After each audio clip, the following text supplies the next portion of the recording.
성경 봉독해 드리겠습니다. 요한복음 5장 41절에서 47절 말씀이 되겠습니다. 나는 사람에게서 영광을 취하지 아니하노라. 다만 하나님을 사랑하는 것이 너희 속에 없음을 알았노라. 나는 내 아버지의 이름으로 왔음에 내가 영접하지 아니하냐. 만일 다른 사람이 자기 이름으로 오면 영접하리라. 너희가 서로 영광을 취하고 유일하신 하나님께로부터 오는 영광은 구하지 아니하니 어찌 나를 믿을 수 있느냐. 내가 너희를 아버지께 고발할까 생각하지 말라. 너희를 고발하는 이가 있으니 곧 너희가 바라는 자 모세니라. 모세를 믿었더라면 또 나를 믿었으리니 이는 그가 내게 대하여 기록하였음이라. 그러나 그의 글도 믿지 아니하거든 어찌 내 말을 믿겠느냐 하시니라. 아멘. 특별히 오늘은 사순절 첫 번째 맞이하는 주일이기에 오늘 본문 말씀을 중심으로 이제야 알았노라 하는 제목으로 사순절 첫 번째 주일에 관한 말씀을 함께 나누려고 합니다. 사람은 정말 알 수 없어 라는 말들을 우리는 흔히 하기도 하고 들으며 살아갑니다. 이 사람은 정말 알 수 없어 라는 말은 전혀 상반된 의미를 동시에 내포하고 있는 말이기도 합니다. 첫 번째는 이 의미가 상당히 괜찮은 사람인 줄 알았는데 겪어보니 전혀 그렇지 않는 사람이구나 라는 부정적인 의미가 그 말 속에 담겨 있고, 두 번째는 별로인 줄 알았는데 겪어보니 정말 대단한 사람이더라 하는 긍정적인 의미도 그 말에 담겨 있습니다. 그런데 우리들이 기대했는데 실망하는 사람이든 또 별로인 줄 알았는데 겪어보니 정말 존경스럽고 대단한 분이더라 하는 그러한 깨달음을 얻게 되는 것도 그 두 가지의 상반된 생각들, 의견들, 판단들, 그 모든 것의 중심은 사람들이 항상 중심보다는 외모로만 판단하고 기인했기 때문에 사람은 정말 알 수가 없어 라는 말들을 우리가 흔히 듣기도 하고 하기도 하는 것 같습니다. 따라서 우리가 사람의 속마음을 확실하게 알게 될 때까지는, 또 사람의 그 속마음이 확실하게 드러날 때까지는 우리는 절대로 그 사람을 쉽게 안다고 말할 수는 없을 것입니다. 반면에 사무엘상 16장 7절에서 하나님은 이렇게 우리에게 말씀하셨습니다. 여호와께서 사무엘에게 이르시되 그의 용모와 키를 보지 말라. 내가 이미 그를 버렸노라. 내가 보는 것은 사람과 같지 아니하니 사람은 외모를 보거니와 나 여호와는 중심을 보느니라 하시더라. 하나님께서는 우주 만물을 창조하시고 인간을 창조하신 분이기 때문에 인간의 외모와 외형을 넘어서서 인간의 중심까지를 꿰뚫어 보시는 분이라고 우리에게 말씀해 주고 있습니다. 따라서 인간은 늘 외모와 외형만을 바라보고 사람을 쉽게 판단하고 사람을 쉽게 정죄하지만 하나님은 인간과는 다르게 외모나 외형보다는 언제나 인간의 중심을 꿰뚫어 보시고 판단하시는 분이라고 하는 사실입니다. 그렇기에 사람의 생각과 하나님의 판단은 언제든 다를 수 있다는 것을 우리는 기억해야 하겠습니다. 사람들은 인간의 외모를 보고 인간의 외형만을 보기 때문에 그 사람의 속마음이 드러나기까지는 그 사람에 대한 실체를 정확히 알 수가 없습니다. 그러나 하나님의 판단은 사람과 전혀 다릅니다. 인간의 마음속에, 또 인간의 그 중심에 사람의 의도가 무엇인지까지도 하나님은 정확하게 알고 계시기 때문에 어떤 마음을 가지고 어떤 의도를 가지고 어떤 생각을 가지고 살아가는지, 그렇게 행동하는지를 우리 하나님은 정확히 아신다고 하는 사실입니다. 그래서 우리 예수님께서는 우리들에게 이렇게 말씀하셨습니다. 먼저 마태복음 5장 21절부터 24절까지의 말씀입니다. 옛사람에게 말한 바 살인하지 말라. 누구든지 살인하면 심판을 받게 되리라 하였다는 것을 너희가 들었으나 나는 너희에게 이르노니 형제에게 노하는 자마다 심판을 받게 되고 형제를 대하여 나가라 하는 자는 공회에 잡혀가게 되고 미련한 놈이라 하는 자는 지옥불에 들어가게 되리라. 그러므로 예물을 제단에 드리려다가 거기서 네 형제에게 원망 들을 만한 일이 있는 것이 생각나거든 예물을 제단 앞에 두고 먼저 가서 형제와 화목하고 그 후에 와서 예물을 드려라. 무슨 말입니까? 하나님 앞에 예배하며 예물을 드릴 때 하나님을 만홀히 여기지 말라. 가증되게 가증스럽게 예배하고 예물 드리지 말라는 거예요. 뒤로는 속으로는 삶에서는 전혀 하나님이 인정하지 않고 기뻐하시지 않는 악을 행하면서 너희가 겉모습만 하나님 앞에 나와 예배드리고 예물 드리는 거 하나님 기뻐하시지 않는다는 거예요. 그러니 예배하기 전에 예물 드리기 전에 형제에게 원망 들을 만한 일이 있거든 먼저 가서 형제와 화목하고 그 후에 와서 하나님을 예배하고 예물을 드리라고 예수님은 말씀하셨습니다. 그리고 요한일서 3장 15절과 16절에서 이렇게 또한 말씀합니다. 그 형제를 미워하는 자마다 살인하는 자니 살인하는 자마다 영생이 그 속에 거하지 아니하는 것을 너희가 아는 바라. 그가 우리를 위하여 목숨을 버리셨으니 우리가 이로써 사랑을 알고 우리도 형제들을 위하여 목숨을 버리는 것이 마땅하니라. 사람을 꼭 죽여야만 살인이 아닙니다. 미워하는 것마다 다 살인하는 것이라고 말씀합니다.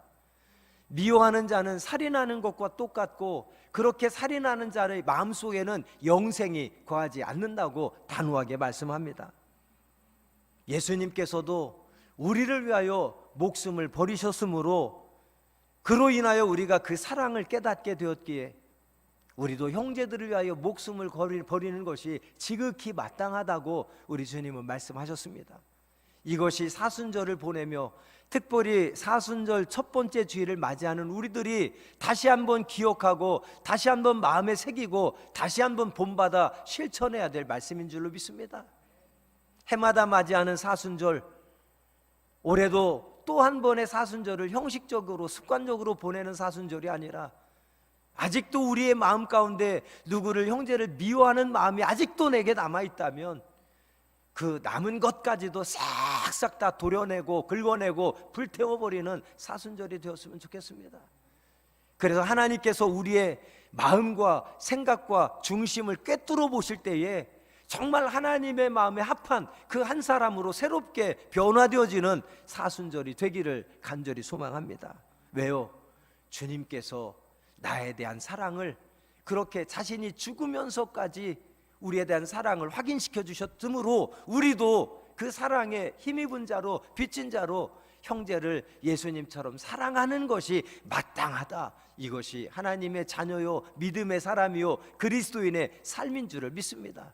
늘 머리로만 아는 자가 아니라 우리의 삶의 실천에서 눈꽃만큼이라도 하나님 기뻐하시지 않을 일들을 행하고 있다면 이번 사순절 기간을 통해서 하나님 앞에 철저히 자복하고 통회하고 회개하며 하나님이 기뻐하시는 한 사람으로 진정 변화되어지는 저와 여러분 되기를 간절히 소망합니다.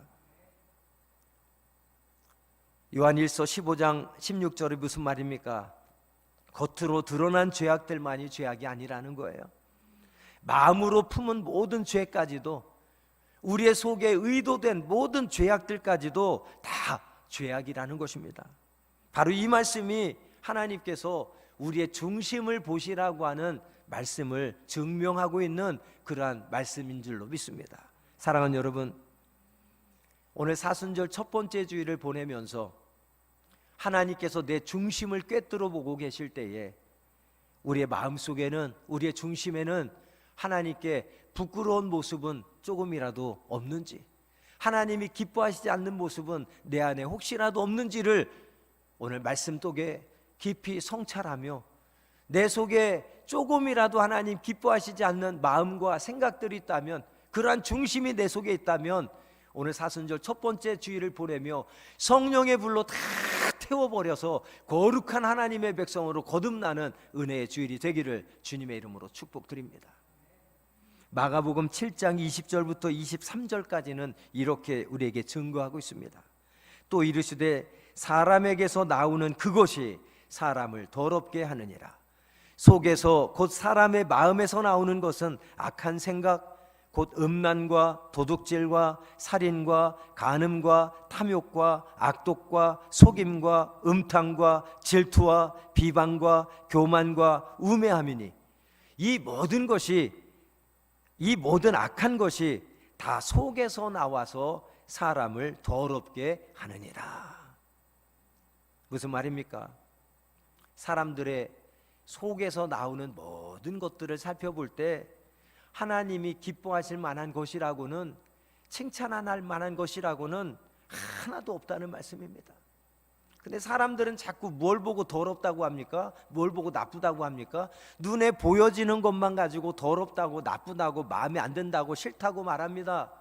그러나 정작 하나님께서는 눈에 보여지는 것이 더럽고 악한 것이 아니라 정작 너의 속에서 나오는 그 모든 것이 악하다고 말씀하고 있는 것입니다. 하나님께서 지적하시는 이 말씀 앞에서 나는 절대로 그렇지 않습니다, 내 속에는 선한 것들로 가득합니다라고 자신 있게 고백할 수 있는 사람이 누가 있겠습니까? 가만히 생각해 보면 우리는 모두 걸어다니는 죄악 덩어리라고 그렇게밖에는 고백하지 않을 수 없습니다. 가만히 생각해 보면 나는 죄로 가득 차 있는 죄의 시한폭탄이라고 그렇게 고백하지 않을 수가 없을 것입니다. 우리의 외모와 외형만을 보면 세상에 선하고 세상에 인자하고 세상에 겸손하고 세상에 믿음 좋은 사람처럼 보이지만 우리의 마음속에는 미움과 증오와 분노와 살인으로 가득하지 않느냐 하는 것입니다. 그래서 사도 바울은 로마서 7장 24절에서 이렇게 탄식하고 있는 것입니다. 오호라, 나는 곤고한 사람이로다. 이 사망의 몸에서 누가 나를 건져내랴. 마음속에 사도 바울은 늘 두 가지 마음이 함께 공존하고 있어서 이것 때문에 늘 괴로웠어요. 마음으로는 늘 하나님의 기쁨 되고 싶고, 마음으로는 늘 하나님 영광 위에 살고 싶고, 마음으로는 늘 하나님께서 원하시는 선한 삶을 살고 싶지만 자신의 중심에는 죄악으로 가득한 자신의 더러운 모습을 볼 때에 하나님 앞에 탄식하며 이렇게 고백하는 겁니다. 오라, 나는 곤고한 사람이라. 이 사망의 몸에서 누가 나를 건져내랴. 적어도 우리의 마음속에는 사순절 첫 번째 주일을 보내며 이 사도 바울과 같은 우리의 신앙의 양심이 살아있는 믿음의 사람이 되기를 간절히 소원합니다. 아직도 내 안에 변화되지 못한 모습들, 아직도 내 안에 죄악 덩어리로 가득한 모습들, 아직도 하나님이 기뻐하시지 않는 악한 생각과 마음과 입술을 달고 사는 내 모습들을 보면서 탄식하며 나는 곤고한 사람이라고, 이 사망의 몸에서, 이 죄악의 몸에서 누가 나를 건져낼 수 있느냐고 적어도 하나님 앞에 통회하며 자복하며 탄식할 수 있는 영적인 민감함이 그래도 살아있는 저와 여러분이 되기를 간절히 소망합니다. 이런 말씀들을 묵상할 때면 늘 낙심이 되고 좌절하게 됩니다. 수십 년 신앙생활을 했는데도, 수십 년 하나님의 말씀을 셀 수 없이 많이 들었는데도, 이렇게 주일마다 나와서 예배하고 찬송하고 기도하고 말씀 듣는데도 아직도 변화되지 못한 나, 아직도 옛사람이 내 안에 가득한 나, 아직도 하나님이 기뻐하시는 악한 생각들로 가득한 나, 20년이 넘도록 목회를 하면서도 아직도 하나님이 인정하시고 기뻐하시는 정말 하나님 마음에 합한 한 사람이 되지 못하는 이 연약한 육신, 연약한 인간, 적어도 우리는 사순절을 보내서 그런 나를 위해서 십자가에서 물과 피를 다 쏟으면서 죽기까지 우리를 사랑해 주시고 죽기까지 우리의 죄를 대신하여 십자가에 못 박혀 죽으신 그 주님의 은혜와 사랑을 묵상하며 정말 통회하고 자복하는, 해마다 맞이하는 또 한 번의 사순절이 아니라 어쩌면 내 인생의 처음이자 마지막 그 사순절을 보냈으면 좋겠습니다. 얼마 전 제가 생일을 보냈습니다만 저희 어머님께서 오랫동안 준비하신 것 같아요. 생일 선물을 준비하셔서 제게 주시면서 한마디 말씀을 딱 하셨는데 그 말씀이 그렇게 가슴 저리도록 아팠습니다. 그 말씀이 뭐였냐면 내 평생에 처음이자 마지막으로 아들에게 좋은 선물 해주고 싶다고 봉투를 주셨어요. 이제 연세가 어쩌면 내년에 아들의 생일은 못 볼 수도 있다는 생각 가지고 처음이자 마지막으로 아들의 생일 선물 좋은 것 해주고 싶다면서 정말 제가 태어나서 지금까지 어머니로부터 받은 생일 선물 중에서는 가장 큰 선물을 받았습니다. 그러나 가장 큰 선물을 받아서 기쁜 마음보다는 어쩌면 마지막일 수 있다는, 마지막 생일 선물일 수 있다는 그 말씀이 가슴에 저리도록 아프게 다가왔습니다. 여러분, 어쩌면 내년 사순절은 여러분 인생에 하나님 허락해 주시지 않을 수도 있어요. 젊은 것과 상관없습니다. 아직 나이와 상관없어요. 아직 건강하다고요? 상관없습니다. 건강에 상관없이, 나이에 상관없이 하나님 불러가시면 언제든 우리는 그 부르심에 순종해야만 되는 존재들입니다. 저는 간곡히 부탁드립니다. 해마다 맞이하는 또 한 번의 사순절이 되지 않고 여러분 인생이 어쩌면 처음이자 마지막으로 정말 하나님이 기뻐하시는 온전한 사순절을 보내는 그런 이번 절기가 되기를 간절히 소망하며 축복합니다. 우리가 수십 년 신앙생활 하면서 아직도 변화되지 못한 나를 생각할 때마다 낙심되고 좌절됩니다. 이토록 우리 속에는 악한 것들로 가득한 것을 볼 때 절망, 낙심할 수밖에 없고 정말로 절망할 수밖에 없습니다. 그러나 여러분 기억하십시오. 내가 수십 년 신앙생활했어도 아직도 온전히 변화되지 못하고 아직도 내 안에 더러운 것, 악한 것들로 가득한 것을 볼 때마다 낙심이 되고 절망도 되지만 기억할 것은 동시에 그렇게 우리는 또한 소망을 갖게 된다고 하는 사실을 기억하시며 감사하시기를 바랍니다. 왜요? 우리는 그 사실을 사순절을 통해서 또 한 번 깨닫게 되고 또 한 번 기억하게 되고 또 한 번 감사할 수 있기 때문입니다. 우리 인간은 사순절을 통해서 다시 한번 우리가 깨닫는 것은 무엇입니까? 우리 인간 스스로는 절대로 죄의 문제를 해결할 수 없다는 것을 우리는 사순절을 통해서 다시 한번 깨닫기 때문입니다. 인간 스스로의 노력과 열심으로는 절대로 변화될 수 없는 존재라는 것도 우리는 사순절을 통해서 다시 한번 깨닫게 됩니다. 그래서 사순절을 통해서 무엇을 확실히 깨닫게 됩니까? 다시 한번 무엇을 또 배우게 됩니까?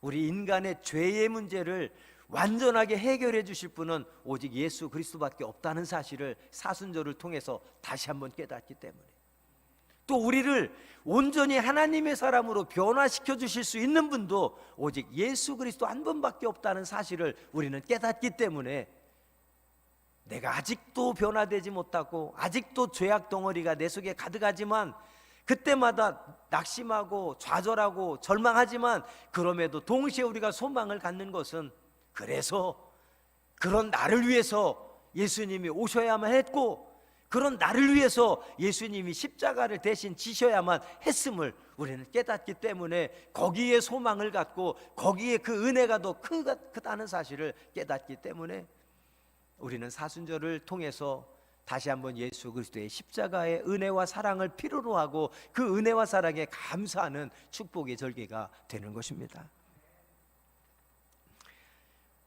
우리 주님 예수 그리스도의 십자가의 은혜와 사랑으로 사도 바울은 자신이 죄인 중에서도 아주 괴수라는 사실을 깨달았고, 죄인 중에서 괴수라는 사실을 깨달았을 때에 예수님의 십자가의 은혜와 사랑이 더 크다는 것을 또한 동시에 깨달았습니다.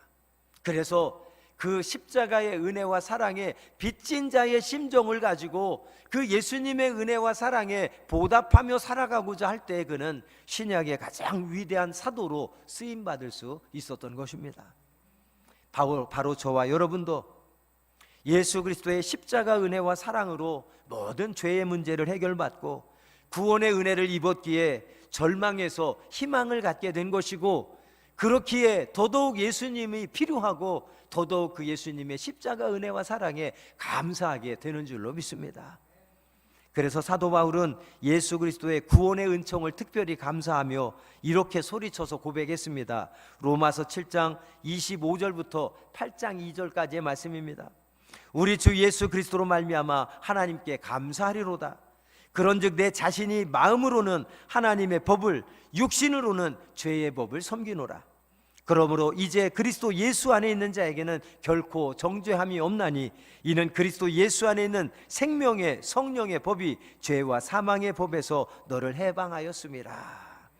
할렐루야. 무슨 말입니까? 죄로 인하여 죽을 수밖에 없는 우리들을 위해서 독생자 예수 그리스도를 십자가에서 대신 죽게 하심으로 우리를 구원하신 것은 우리를 향한 하나님의 위대한 사랑이었다는 것입니다. 그리스도 안에서 이 하나님의 놀라운 사랑을 깨달은 바울은 하나님을 찬양하지 않을 수가 없었던 것입니다. 그 하나님 앞에 감사치 않을 수가 없었던 것입니다. 이 사순절을 보내며 우리를 향하신 하나님의 그 크신 위대한 사랑을 다시 한번 깊이 깨닫고 그 은혜와 사랑에 깊이 감사하며 전심으로 찬양하는 저와 여러분이 되기를 간절히 소망합니다. 로마서 8장 35절과 38절, 39절에서 바울은 그래서 또 이렇게 고백합니다. 누가 우리를 그리스도의 사랑에서 끊으리요? 환난이나 곤고나 박해나 기근이나 적신이나 위험이나 칼이랴. 내가 확신하노니 사망이나 생명이나 천사들이나 권세자들이나 현재일이나 장래일이나 능력이나 높음이나 깊음이나 다른 어떤 피조물이라도 우리를 우리 주 그리스도 예수 안에 있는 하나님의 사랑에서 끊을 수 없으리라. 무슨 말입니까? 자기 속에는 여전히 죄악으로만 가득하여서 결코 하나님을 사랑할 자격도 없는 존재지만 자신과 같은 죄악 덩어리를 위해서 이 땅에 오셔서 십자가를 대신 지어주심으로 나의 죄의 문제를 완전히 해결해 주신, 그리고 나를 구원해 주신 예수 그리스도의 십자가의 은혜와 사랑에 힘입어서 하나님을 사랑할 수 있게 되었다고 하는 그러한 믿음의 고백입니다. 할렐루야. 여러분, 우리가 하나님을 사랑할 만한 자격이 있습니까? 다른 사람은 속일지 몰라도 나를 제일 잘하는 거는 납니다. 다른 사람은 몰라도 내 중심 속에 어떤 생각들이, 어떤 것들이 가득한지 나만이 알 수 있습니다. 그 중심까지도 꿰뚫어 보시는 하나님 앞에서 여러분이 넌 당당할 수 있습니까? 내가 자격이 있어서 하나님을 사랑합니까? 예수를 믿습니까? 인간은 절대 스스로 죄의 문제를 해결할 수 없습니다.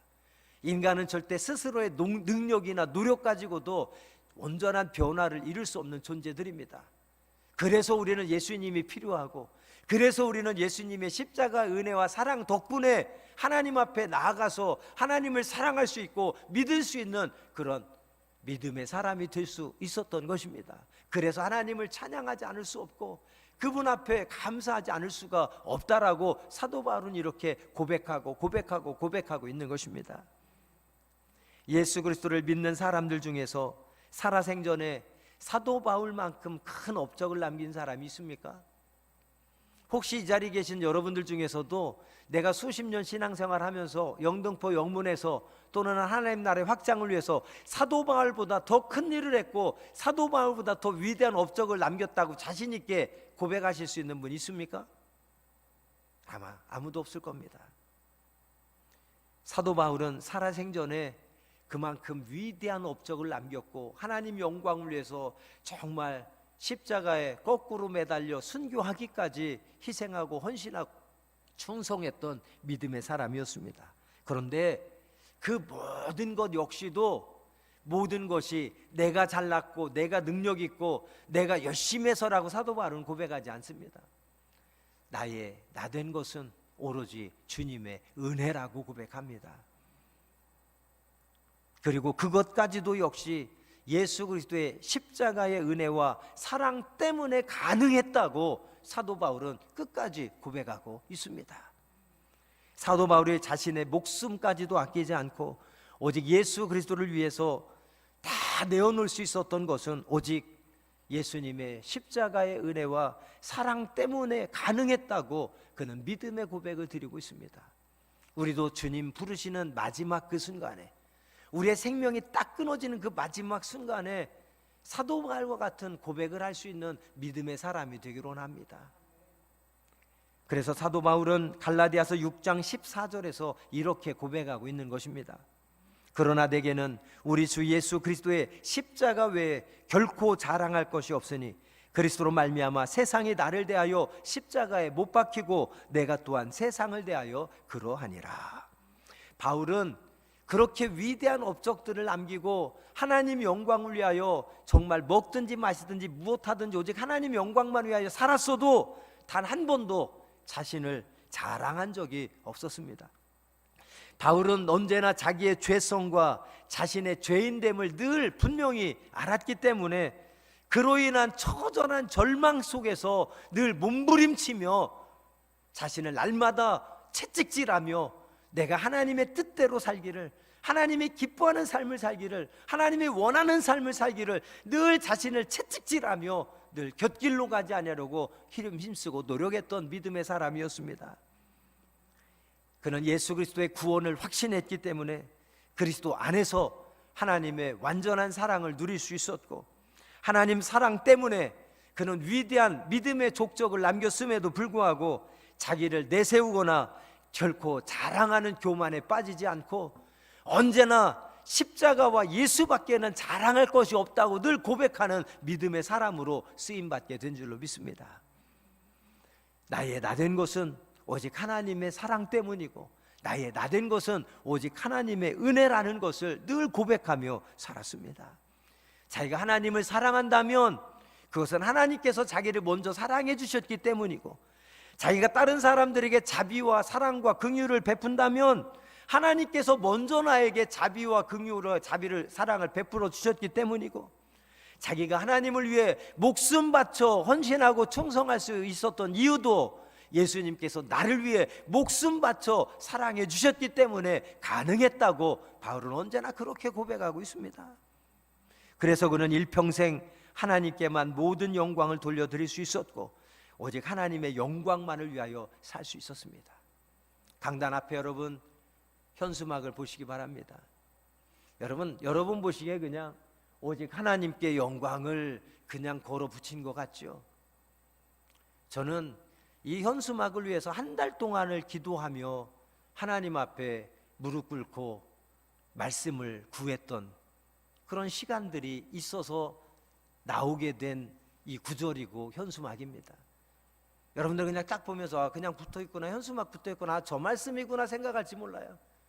그러나 저는 1년 동안을 여기에다가 걸어야 될, 올 한 해 동안 우리 교회가, 우리 모든 군우들이 정말 오직 한 마음으로 믿음으로 간절히 소망하는 그 말씀이, 주제가 무엇이면 좋을까를 한 달 동안을 기도하며 생각한 끝에 하나님이 주신 말씀이 바로 이 말씀이에요. 그래서 저기에다 붙여놓은 겁니다. 이 말씀은 일주일 한 달 붙여놓고 떼는 말씀이 아니라 1년 동안을 계속 걸어둬야 되기 때문에 한 달을 기도하며 하나님 앞에 구해서 하나님이 주신 말씀이기에 붙여놓은 겁니다. 이 말씀이 사도 바울의 평생의 믿음의 고백 아닙니까? 예수 그리스도의 십자가의 은혜와 사랑이 너무나도 크고 너무나도 위대하기에 그 사랑의 빚진 자로서 나는 평생 먹든지 마시든지 무엇하든지 오직 하나님의 영광만을 위해 살겠다. 이 사도 바울의 고백이 2022년 사순절을 보내는 저와 여러분이 하나님 앞에 진정으로 드리는 믿음의 고백이 되기를, 여러분 평생의 소원이 되기를 간절히 축복합니다. 오늘 본문 45절에는 말씀합니다. 내가 너희를 아버지께 고발할까 생각하지 말라. 너희를 고발하는 이가 있으니 곧 너희가 바라는 자 모세니라 하고 말씀합니다. 여기서 너희를 고발할 자가 곧 모세다라고 말씀하시는 의미는 무엇입니까? 하나님께서 모세에게 주신 율법을 의미합니다. 십계명을 의미합니다. 그래서 너를 고발할 자가 모세니라 하는 말은 무슨 뜻이냐면 하나님께서 주신 계명을 통해서 우리가 하나님께 고발할 일이 있는지 없는지를 깨닫게 된다는 거예요. 즉 이것이 죄인지 아닌지, 이것이 하나님이 기뻐하시는 건지 기뻐하시지 않는 것인지를 뭐를 통해서 깨닫는다는 거예요? 율법을 통해서 깨닫게 된다는 겁니다. 이어지는 46절 말씀에 뭐라고 합니까? 모세를 믿었더라면 또 나를 믿었으리니 이는 그가 내게 대하여 기록하였음이라. 여러분 이 말씀만 보면 도무지 무슨 말씀인지 이해가 안 됩니다. 그런데 이 말씀의 의미를 알려면 민수기 21장에 기록된 놋뱀에 관한 이야기를 반드시 알아야만 이 말씀의 의미를 정확하게 깨달을 수가 있습니다. 우리가 잘 아는 말씀이죠. 광야에서 죄를 지은 이스라엘 백성들이 불뱀에 물려서 죽게 되었습니다. 하나님께서는 그들을 구원해 주시기 위해서 모세로 하여금 놋뱀을 만들어 장대 위에 매달게 하셨습니다.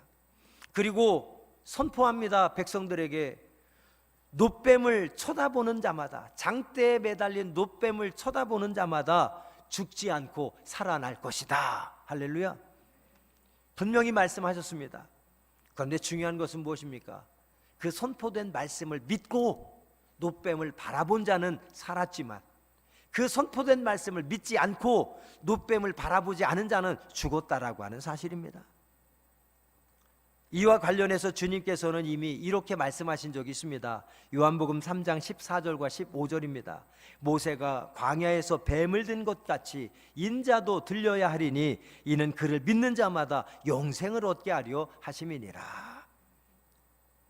불뱀에 물려서 죽음의 나락으로 떨어지는 자들을 살리기 위해서 장대 위에 매달렸던 놋뱀, 그래서 누구든지 놋뱀을 보면 살아날 것이라는 말씀을 그들에게 주셨지만 그 말씀을 믿고 놋뱀을 바라본 자는 살았지만 그 말씀을 믿지 않고 놋뱀을 바라보지 않은 자는 죽었듯이 바로 죄의 독성으로 죽어가는 인간들을 살리려고 십자가에 매달리신 예수 그리스도의 표상이 되어서 누구든지 예수 그리스도를 믿으면 구원을 받고 영생을 얻을 것이라 주님 말씀하셨습니다. 그 말씀을 믿으면 누구든지 구원을 받지만 영생을 얻지만 그 말씀을 믿지 않으면 멸망하고 지옥불에 들어갈 것이라. 여러분 놋뱀의 이야기는 예수님의 십자가에 달린 하나의 표상과도 같은 그러한 말씀이기도 합니다.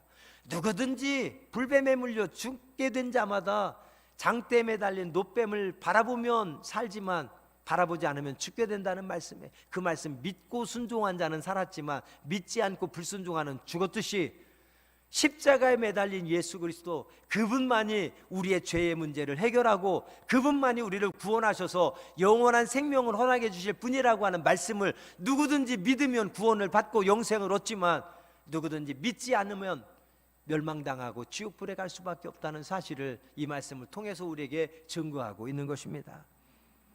자신이 불뱀에 물려서 뱀의 독으로 죽어가고 있음을 아는 자들이 하나님의 말씀을 믿고 놋뱀을 바라보고 살아난 것처럼 하나님의 율법으로는 내가 죽을 수밖에 없는 죄인이구나라는 사실을 깨달은 자만이 길이요 진리요 생명이신 주님을 믿고 따르는 자가 될 수 있다라고 하는 사실입니다.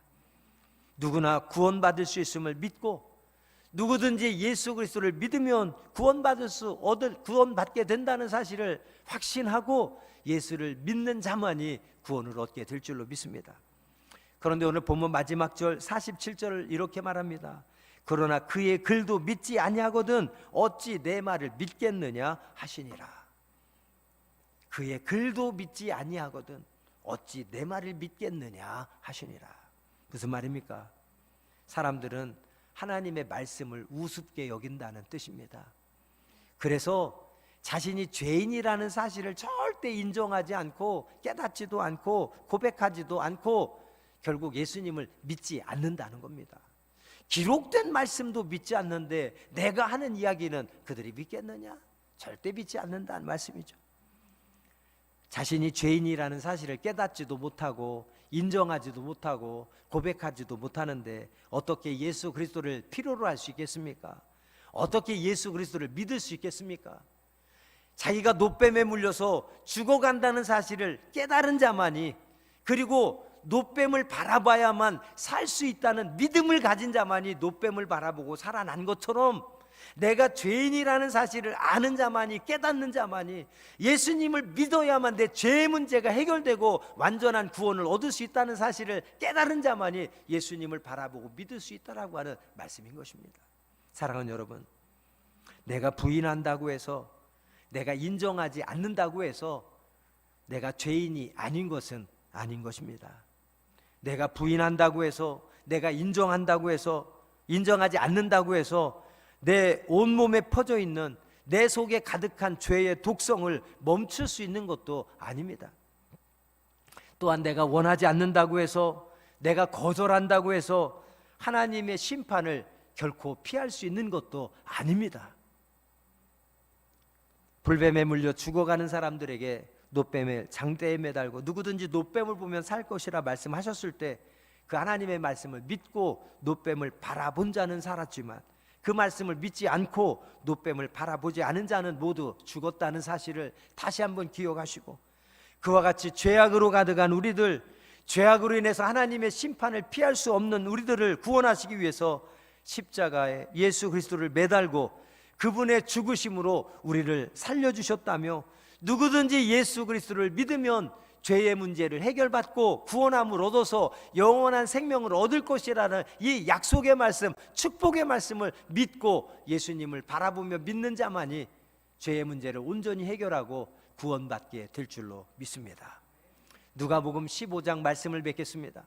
누가복음 15장의 탕자는 아버지를 떠나서 타향에서 허랑방탕하며 살았습니다.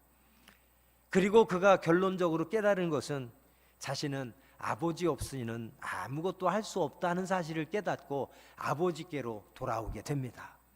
마침내 그는 아버지 집으로 돌아왔습니다. 그리고 놀라운 사실을 알게 되었습니다.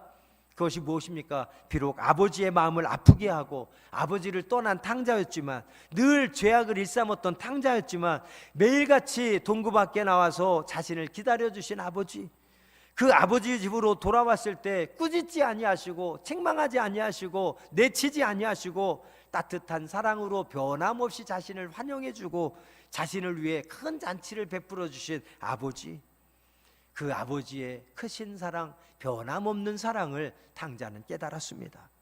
사랑하는 여러분, 바로 그분이 우리 하나님 아버지라는 사실을 오늘 이 시간 다시 한번 깊이 깨달으시기를 바랍니다. 여전히 변화되지 못하고 여전히 내 안에 죄악으로 가득하지만, 그런 나를 위해서 예수님을 보내주시고 예수님을 십자가에 매달려 죽게까지 하시면서 나에 대한 사랑을 확증하신 그 예수님께서 오늘도 또 2022년 사순절을 통해서 또 한 번 기다리시며 또 한 번 우리에게 기회를 주십니다. 하나님의 사람으로 온전히 변화되어지고 새롭게 하나님의 사람으로, 믿음의 사람으로, 거룩한 하나님의 백성으로 새롭게 변화되어 든든히 서가는 사순절이 되기를 주님의 이름으로 간절히 축복합니다. 기도하겠습니다. 이 시간 우리의 중심을 보시는 하나님 아버지, 칭찬받을 만한 것이라고는 하나도 없지만 더러움과 악한 것들로만 아직도 내 안에 가득한 우리의 중심의 실체를 바로 깨닫게 하시고, 사도 바울의 절망이, 사도 바울의 탄식이 나의 절망이 되게 하시고 나의 탄식이 되게 하여 주옵소서. 그러나 그로 인하여 예수 그리스도에 대한 소망을 새롭게 갖고 그 예수 그리스도와 십자가만을 평생 자랑하며 그 영광을 위해 살았던 것처럼 우리도 평생 예수 그리스도와 십자가만을 소망하게 하시고 그 예수 그리스도와 십자가만을 자랑하게 하시고 오직 그분의 기쁨 되며 그분의 은혜와 사랑의 빚진 자로 우리가 희생하며 헌신하며 섬기며 살아가는 거룩한 주의 백성 되게 하여 주옵소서. 해마다 맞이하는 또 한 번의 사순절이 되지 않게 하시고, 어쩌면 내 인생의 처음이자 마지막인 사순절을 보낼지도 모르는데 정말 주님이 원하시고 기뻐하시는 사순절이 되게 하여 주시옵소서. 이번 사순절을 통하여 예수님을 인격적으로 만나는 은혜의 사순절 되게 하시고, 예수님의 크신 사랑을 힘입어 나 자신과 모든 사람을 예수님처럼 사랑하는 사랑의 통로로 쓰임받게 하여 주옵소서. 나의 나된 것은 오직 주님의 은혜임을 고백하며 먹든지 마시든지 무엇하든지 오직 하나님의 영광만을 위하여 살아가는 믿음의 백성 다 되게 하여 주옵소서. 이제는 예수 그리스도 안에서 전혀 새롭게 변화되어 주님께서 기뻐하시는 삶을 살아가는 그 한 사람이 되게 하여 주옵소서.